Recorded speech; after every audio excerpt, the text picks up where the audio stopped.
IBM, in full, International Business Machine Corporation, leading American computer manufacturer with a major share of the market both in the United States and abroad. Its headquarters are in Armonk, New York. It was incorporated in 1911 as the Computing, Tabulating, Recording Company in a consolidation of 3 smaller companies that made punch card tabulators and other office products. Watson built the then floundering company into the leading American manufacturer of punch card tabulating system used by governments and private businesses. He also developed a highly disciplined and a competitive sales force that adapted the company's custom-built tabulating system to the needs of particular customers. In 1933, IBM purchased Electromatic Typewriters Inc. and thereby entered the field of electric typewriters, in which it eventually became an industry leader. During World War II, IBM helped construct several high-speed electromechanical calculators that were the precursors of electronic computers. By the 1960s, it was producing 70% of the world's computers and 80% of those used in the United States. IBM's specialty was mainframe computers, expensive medium to large-scale computers that could process numerical data at great speeds. The company did not enter the growing market for personal computers until 1981, when it introduced the IBM Personal Computer. The product achieved a major share of the market, but IBM was nevertheless unable to exercise its accustomed dominance as a maker of personal computers. New semiconductor chip-based technologies were making computers smaller and easier to manufacture, allowing smaller companies to enter the field and exploit new development such as workstations, computer networks, and computer graphics. IBM's enormous size hindered it from responding rapidly to these accelerating rates of technological change. And by the end of the 1990s, the company had downsized considerably. In December 2005, IBM sold its personal computer division to the Lenovo Group, a major Chinese manufacturer. IBM shifted away from manufacturing so-called commodity products in order to concentrate on its computer services, software, supercomputer, and scientific research divisions. Since 2000, IBM has placed one of its supercomputers consistently at or near the top of the industry's list of most powerful machines as measured by standardized computation tests. In addition to producing supercomputers for governments and large corporations, IBM's supercomputer division, in cooperation with the Toshiba Corporation and the Sony Corporation of Japan, designed the Cell Broadband Engine. Developed over a 4-year period beginning in 2001, this advanced computer chip has multiple applications, from supercomputers to Toshiba high-definition television to the Sony PlayStation 3 electronic game system. IBM also designed the computer chips for Microsoft Corporation Xbox 360 and the Nintendo company Wii game system. IBM became the first company to generate more than 3,000 patents in 1 year, 2001, and later more than 4,000 patents in 1 year, 2008. The company now holds more than 40,000 active patents, which generate considerable income for royalties. So what's next for IBM? Everyone loves a good comeback story. Will IBM make a comeback? Apple was on the verge of bankruptcy in the late 90s.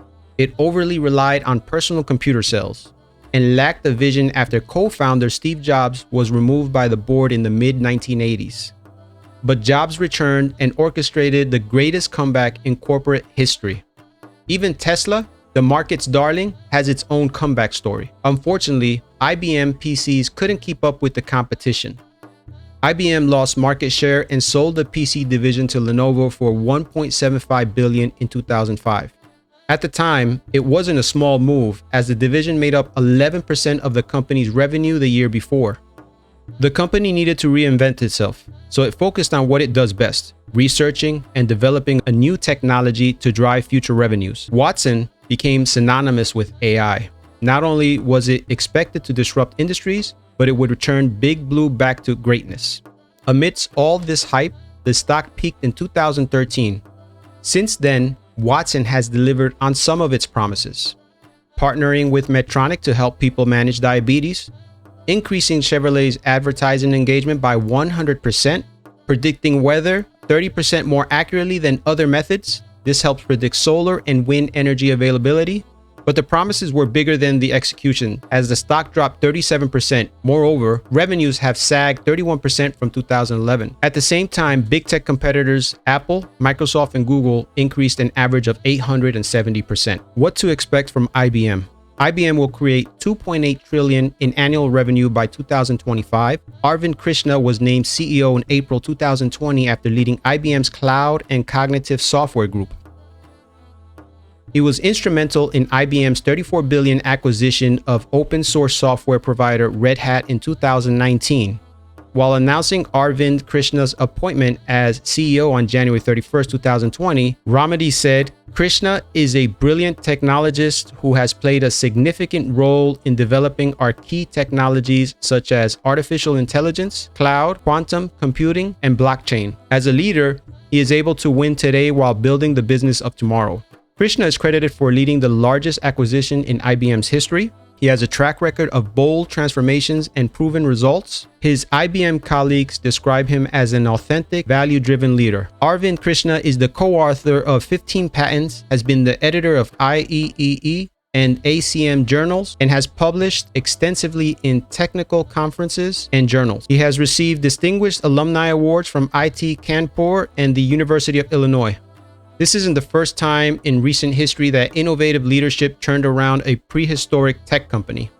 After Satya Nadella took over Microsoft in 2014, he doubled down on the cloud and made its software available under open source licenses. IBM's three key factors for success: infrastructure, consulting, and software. Infrastructure. The infrastructure unit includes IBM's long-standing mainframe business along with related services. Mainframes are a stable business as most major financial institutions and insurance companies rely on these machines for high-volume transaction processing. IBM expects infrastructure revenue to remain stable over time with periodic boosts from new mainframe launches. Given the last one debuted in 2019 and the company's typical 3-year, analysts believe a new version should arrive in around September 2022. This could create positive sentiment and be a catalyst for stock price this year. Consulting. IBM dominates the list of the world's top-ranked IT consultant. The division brought over $8 billion in revenue last year. The company reported double-digit revenue growth for its consulting businesses. The consulting division should get a boost this decade as companies are reaching out for help managing their digital transformation. Software. Software is the new bread and butter. Krishna knows IBM missed the boat in the early cloud opportunities. It's too far behind Microsoft and Amazon Web Services. That's why he focused on the hybrid cloud. The hybrid cloud is a combination of three things: private, public, and data centers. IBM software provides a common place to share data and applications among these three databases. Hybrid clouds are important to financial service companies, which can't risk downtime when one specific cloud provider goes down. IBM's clients have found that using hybrid cloud approach is 2.5 times more valuable than relying on one public cloud alone. IBM estimates the hybrid cloud market opportunity at $1 trillion. IBM expects the hybrid cloud and AI to be at the center of this decade's digital transformation. The company claims its AI platform is the only one versatile enough to run on both the private and public cloud. In addition to focusing on the strongest parts of its business, Krishna is shedding the underperforming segments. IBM is also entering the blockchain technology. Its innovative Hyperledger Fabric platform enables customers to build and grow blockchain solutions used in a hybrid cloud model. This platform enables clients, permissioned and public blockchains to connect and work together. Walmart Canada recently tapped Hyperledger to create an automated system for managing invoices and payments to its 70 third-party freight carriers. Walmart Canada delivers 500,000 shipments a year to distribution centers and stores. Each shipment carries an immense amount of data, such as stop locations, gallons of fuel, and temperature updates. By deploying Hyperledger's distributed ledger, Walmart Canada can gather and synchronize all the data in real time in a way that it's visible to all parties. Currently, Hyperledger is generating only minimal revenue for IBM, but this can definitely change in the future. IBM recently partnered up with Amazon, offering consulting services and software solution. Working at IBM, employees state that 87% of them feel that they're giving a lot of responsibility, are able to take time off work when necessary. People care about each other. Management is honest and ethical. When you join the company, you are made to feel welcome. If we look at the revenue, there has been a decline, but Krishna is hoping to change that with their new technology. technology. Taking a look at IBM's activities, their majority of their revenue is in infrastructure and cloud services, and second is cloud and data platform. When taking a look at their ratios and comparing it to their competitors, they're not exactly the most undervalued and do have quite a bit of debt compared to their competitors. Looking at 5 different assumptions of possible growth, their middle assumption here of 4 to 8% per year of growth in revenue, taking them from